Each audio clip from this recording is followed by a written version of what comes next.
Hi అండి, నమస్తే. Welcome back to our channel cook with Shravs. ఇవాళ వీడియోలో ఎన్నో ఆరోగ్య ప్రయోజనాలు ఉన్న కాసరకాయల్ని సీజనల్గా దొరికి వీటిని మనం ఏడాది పొడుగున ఎలా స్టోర్ చేసుకోవాలనేది చూపించబోతున్నానండి.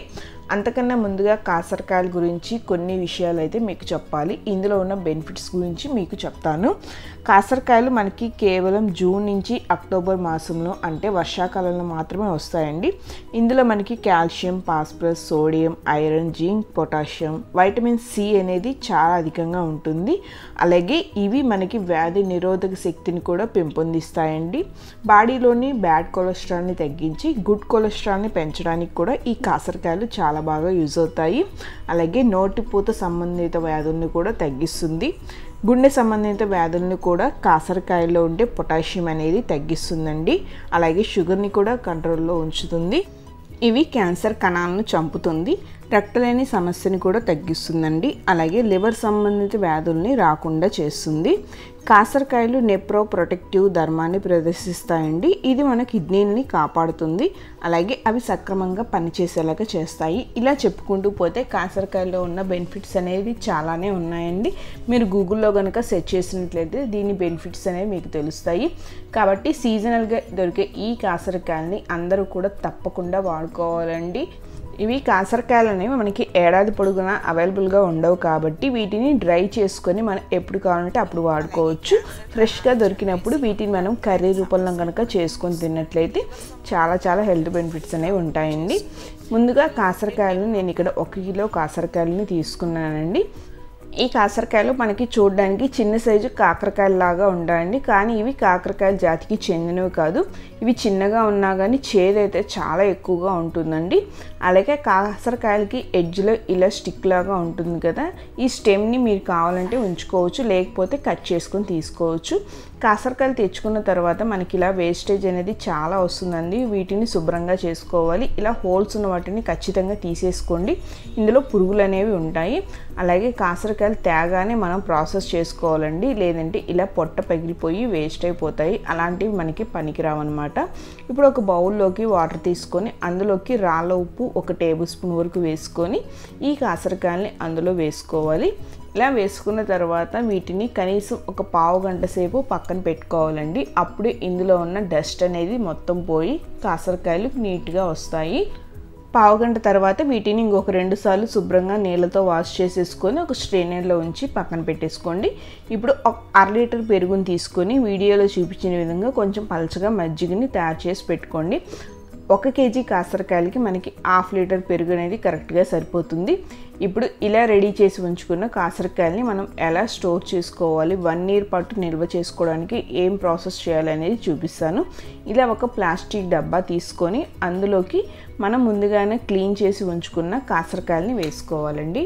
ఇందులోనే ఒక 1/2 కప్పు వరకు రాళ్ళ ఉప్పు వేసుకొని మనం ముందుగా ప్రిపేర్ చేసి ఉంచుకున్న మజ్జిగను కూడా ఇందులో పోసుకోవాలి. ఈ కాసరకాయలో చేదు అనేది చాలా ఎక్కువగా ఉంటుందండి. కాబట్టి సాల్ట్ అనేది కొంచెం ఎక్కువగానే పడుతుంది. నేను వేసిన సాల్ట్ కన్నా కూడా ఇంకా ఎక్కువగానే పడుతుందండి. నేనైతే మళ్ళీ తర్వాత కూడా ఇంకొక పావు కప్పు వరకు సాల్ట్ని యాడ్ చేశాను. కాసరకాయలని ఈ విధంగా మిక్స్ చేసుకున్న తర్వాత వీటిని మనం 3 నుంచి 5 రోజుల పాటు పక్కన పెట్టుకోవాలండి. వీటి చేదు అనేది కంప్లీట్గా పోవాలన్నమాట. మనం 3 డేస్ తర్వాత మజ్జిగని ఒకసారి టేస్ట్ చేసినట్లయితే మజ్జిగ కనుక చేదుగా ఉన్నట్లయితే ఇంకొక 1/2 కప్పు నుంచి 1/3 కప్పు వరకు సాల్ట్ని యాడ్ చేసుకోవాలి. అలాగే కాసరకాయలను కూడా మీరు టేస్ట్ చేసినట్లయితే మీకు తెలుస్తుందండి అవి చేదుగా ఉన్నాయంటే మనకి వేసిన సాల్ట్ అనేది సరిపోలేదని. ముందుగా వేసిన సాల్ట్ కాకుండా నేను మళ్ళీ ఇంకొక 1/3 కప్పు వరకు సాల్ట్ని యాడ్ చేశానండి. ఈ విధంగా మనం టెస్ట్ చేసుకుంటూ కాసరకాయలని చేదు లేకుండా ఉండేంత వరకు చూసుకోవాలి. అలాగే ప్రతిరోజు కూడా మనం ఒకసారి బాగా మిక్స్ చేసుకోవాలండి. ఇంకో విషయం ఏంటంటే మనం డబ్బాలో పెట్టిన తర్వాత మూత పెట్టకూడదండి. మూత పెడితే కాసరకాయల పైన ఫంగస్ అనేది వస్తుంది. మూత లేకుండా ఓపెన్ చేసే పెట్టుకోవాలి. డైలీ ఒకసారి మిక్స్ చేసి పెట్టుకోవాలి. 5 డేస్ తర్వాత నాకు చేదు అనేది ఆల్మోస్ట్ తగ్గిపోయిందండి. లైట్గా ఉన్నా కానీ ప్రాబ్లం ఏం లేదు. ఆ తర్వాత మనం మజ్జిగలోంచి తీసిన తర్వాత ఈ విధంగా స్ట్రైనర్లో పోసి పెట్టుకోవాలి. స్ట్రైనర్లో వేసిన తర్వాత ఒక పావు గంట సేపు ఇలాగే ఉంచినట్లయితే మనకి మజ్జిగ అంతా కూడా కిందికి వెళ్ళిపోతుందండి. ఇలా తయారు చేసుకున్న కాసరకాయల్ని మనం ఎండలో 2 నుంచి 3 రోజుల పాటు బాగా ఎండబెట్టుకోవాలండి. ఇవి బాగా ఎండిపోయి గలగల అంటూ సౌండ్ రావాలండి. మనం ఉప్పుడు మిరపకాయలు అనేవి ఎలా ఎండబెట్టుకుంటామో ఆ విధంగా ఎండబెట్టుకోవాలి. ఎండలేని వాళ్ళు మైక్రోవేవ్ ఓవెన్ ఉంటే అందులో కూడా వీటిని రోస్ట్ చేసుకోవచ్చు అండి. అవెన్లో కూడా వీటిని బాగా క్రంచీగా అయ్యేంతవరకు రోస్ట్ చేసుకుంటే మనకి ఏడాది పొడుగునా నిల్వ ఉంటాయండి. మనకి ఏమాత్రం పచ్చిగా ఉన్నా సరే మనకి ఇవి ఫంగస్ వచ్చేసి పాడైపోతాయండి.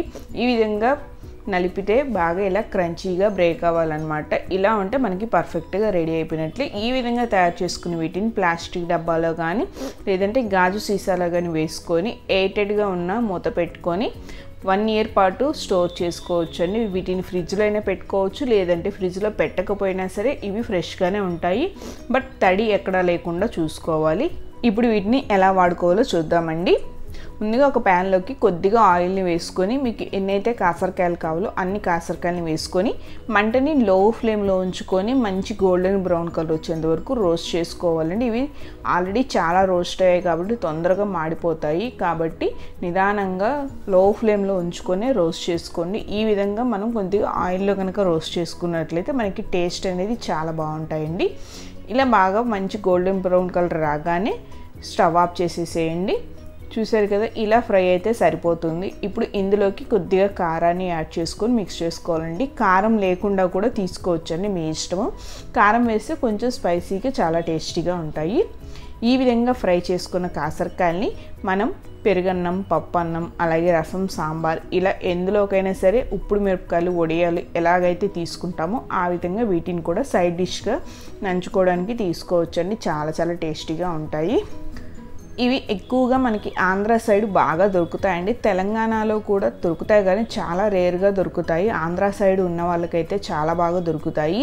ఖచ్చితంగా వీటిని తెచ్చుకొని కంపల్సరీగా వాడుకోండి. ఇలా ఏడాది పాటు స్టోర్ చేసుకోండి. అలాగే ఫ్రెష్గా ఉన్న కాసరకాయలని కర్రీలాగా చేసుకొని కర్రీ రూపంలో కూడా తీసుకోవడానికి ట్రై చేయండి. వీలైతే వారంలో 3 రోజుల పాటు అయినా సరే ఈ కాసరకాయలని కర్రీలాగా చేసుకొని తినండి.